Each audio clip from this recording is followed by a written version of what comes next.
Welcome to my channel મિત્રો. આજે હું તમને કહીશ કે માત્ર ગણેશ અને કાર્તિકેય જ નહીં પરંતુ 7 પુત્રોના પિતા છે ભગવાન શિવ.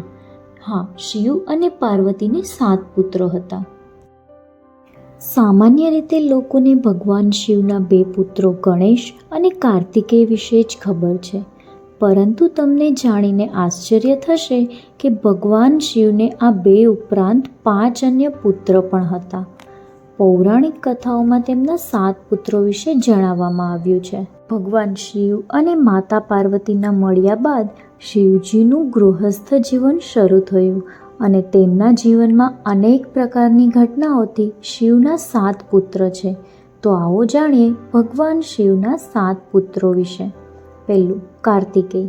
કથાઓ અનુસાર સતીના મૃત્યુ બાદ ભગવાન શિવ કઠોર તપસ્યા પર બેસી ગયા ત્યારે તારકાસુર નામના રાક્ષસનો અત્યાચાર વધી ગયો હતો.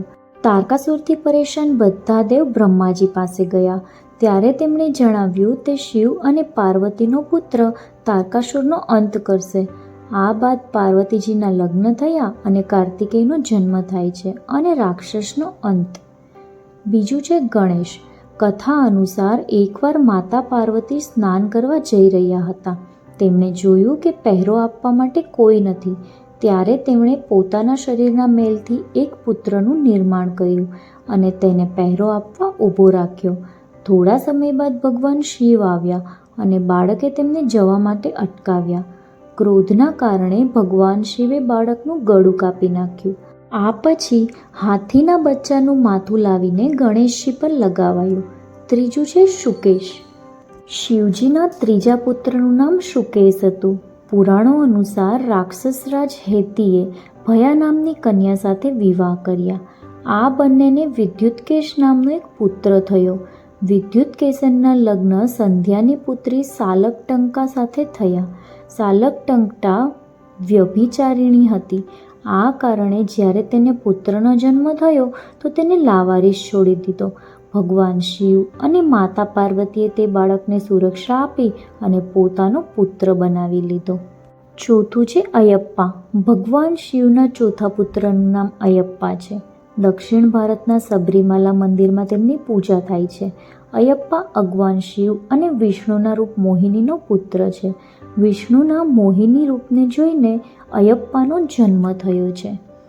પાંચમું છે જલંધર. શ્રીમદેવી ભાગવત પુરાણ અનુસાર એકવાર ભગવાન શિવને પોતાની ત્રીજી આંખના ઉત્પન્ન થયેલું તેજ સમુદ્રમાં ફેંકી દીધું, જેને જલંધરનો જન્મ થયો. જલંધર ભગવાન શિવને ખૂબ નફરત કરતો.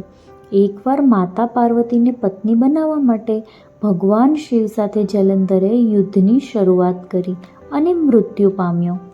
છઠ્ઠું છે ભૌમ. શિવજીના છઠ્ઠા પુત્રનું નામ ભૌમા છે. કઠોર તપસ્યામાં લીન ભગવાન શિવનો પરસેવો જમીન પર પડ્યો. આ પરસેવાથી દેવી ભૂમિને એક પુત્ર થયો. આ પુત્રના 4 હાથ હતા અને કે રક્ત વર્ણ હતો. આ પુત્રનું પાલન પોષણ પૃથ્વીએ શરૂ કર્યું. ત્યારથી ભૂમિપુત્ર હોવાના કારણે તેને ભૌમ કહેવાય છે. મંગળ ગ્રહને પણ ભૌમ નામથી ઓળખવામાં આવે છે. સાતમું છે અંધક. એકવાર માતા પાર્વતીએ પાછળથી આવી અને ભગવાન શિવની આંખો બંધ કરી દીધી. તેના કારણે સંસારમાં અંધકાર છવાઈ ગયો. ત્યારે ભગવાને ત્રીજી આંખ ખોલી દીધી. ત્રીજી આંખના પ્રકાશના કારણે માતા પાર્વતીને પરસેવો થયો અને તેના ટીપામાંથી પુત્રનો જન્મ થયો.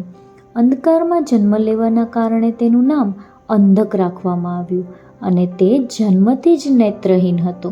તો મિત્રો, મારા વિડીયોને લાઈક અને શેર કરજો અને આવા જ બીજા વિડીયોની નોટિફિકેશન માટે મારી ચેનલને સબસ્ક્રાઈબ પણ કરી લેજો. અને મેં ગણેશજીના બીજા વિડીયોની લિંક પણ ડિસ્ક્રિપ્શન બોક્સમાં આપેલી છે. Thank you for watching.